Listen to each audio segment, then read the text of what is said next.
Hey everyone, welcome to Soulfish. I am super duper glad you're here. I think for me, one of the biggest discussions I usually have with people during sessions and our group meetings is the comment that I just want to stay in the light, that, I want to stay where I'm positive, where I can feel the best, right? And I find that to be, the intention is obviously good, right? The intention of staying in your bestest place makes a lot of sense. I get that. The problem is the way to go about it, I guess. The problem for me is that it's not a realistic spiritual practice, that it's contrary to your purpose, it's contrary to why you're here, is contrary to your nature. It's contrary to how this place, the third dimension, works. So to be able to only stay in one side is impossible. It's completely impossible. So I want to share with you why I think that's the case. I want to share with you a practical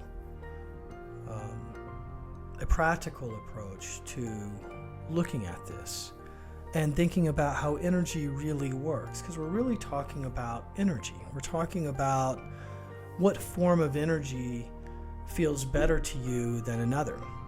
We're talking about how if we stay on one side, if we stay in the light, what people deem the light, the good, okay, we therefore don't have to experience the bad. And it doesn't work that way. You are a torus field. You are an energy body. You transmit, transmute, convert energy. So, you can't shield it. That's another false practice. And you can't just stay in the light, because that's a false practice. Example, I know someone who spends a lot of time reading a lot of books by certain individuals. They're all in the same bucket. The idea is that, he agrees with whatever is being stated in the books and stays in that mode, so it doesn't really branch out.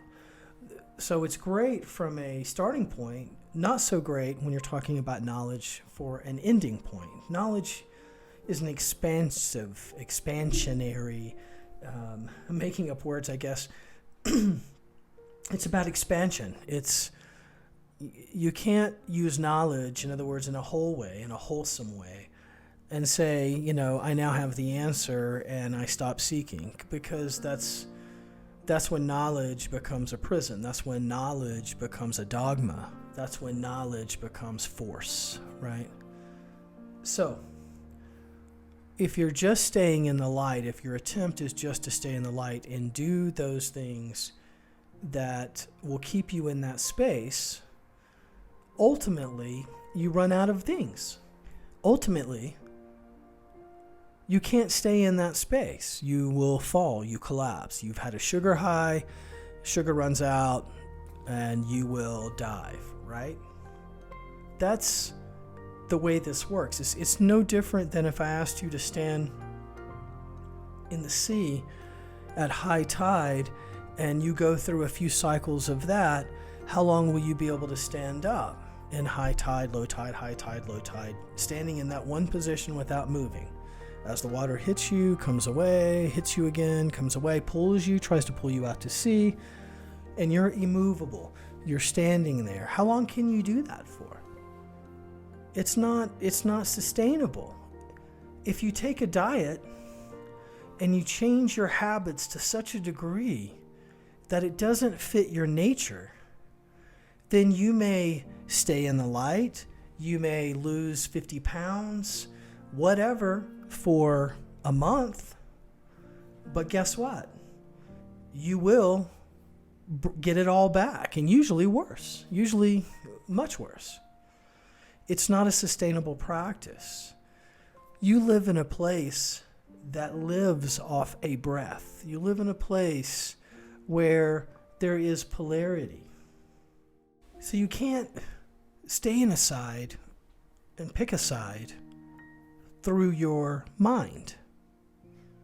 It's not sustainable. It's not how your nature works.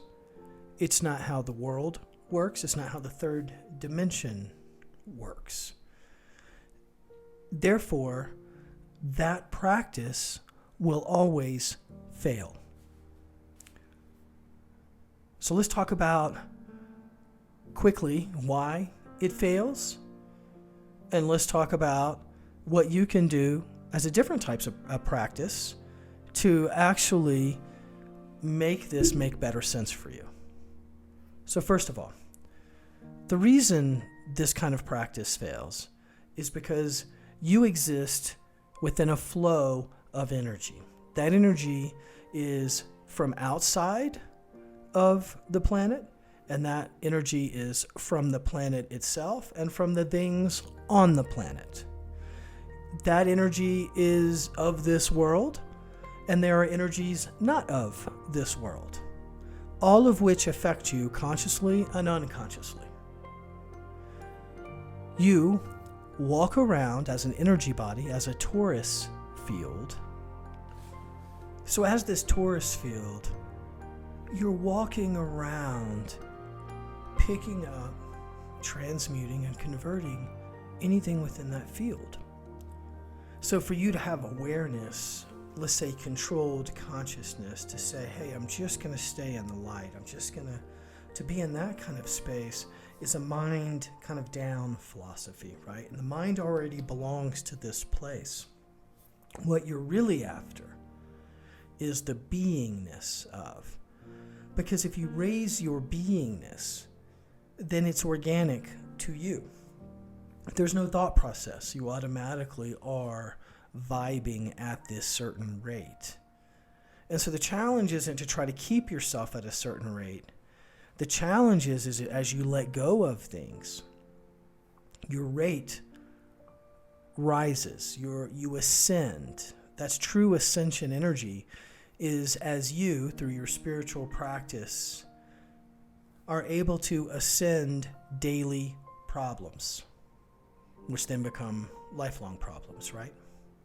And so as you're walking around as this energy body, what's occurring is if you say that, hey, 0 to 5 is good and 0 to negative 5 is bad, 0 being neutral, let's say, then as cosmic forces, as earth forces, as people forces, as animals, rocks, trees, as anything that is and puts off energy comes in contact with your torus field, then if you have certain qualities within you that will attract certain qualities in the flow that you are walking through. And so a -1 in you becomes a magnet to all the -1 things that are in this energy field, right? And your energy field is vibing this -1 in spots, and so it picks up like a dust collector all the -1s in the flow, and you then start to get filled up. It starts to shift your energy. Does that make sense? So if you say, hey, I'm only going to stay in the light, it's just not possible because you're walking through a flow of light and dark. You're living in a place of polarity. Male, female, north, south, up, down. One defines the other. Hot, cold, right? So for you to say, hey, I'm only going to live in the hot, doesn't make a lot of sense. Or for you to say, hey, I'm only going to live in the cold, makes no sense. You have to be able to transmute the flow. And the only way to transmute the flow is for you to be vibing, let's say at a +2, so these -1s come into your energy field, but because you don't have a -1 in you, there's nothing in you that triggers that -1 bucket, it becomes information and not pain for you, and you're not affected. You may see how that energy affects others, so you witness it, but you're not experiencing it. That is true ascension energy. That's what's available to you. But you can't do that when you say, hey man, I'm just going to stay on the light side. Because the reality is you're supposed to use your light side to transmute the dark. You are a whole person. What you're wanting to do is to bring all of you up.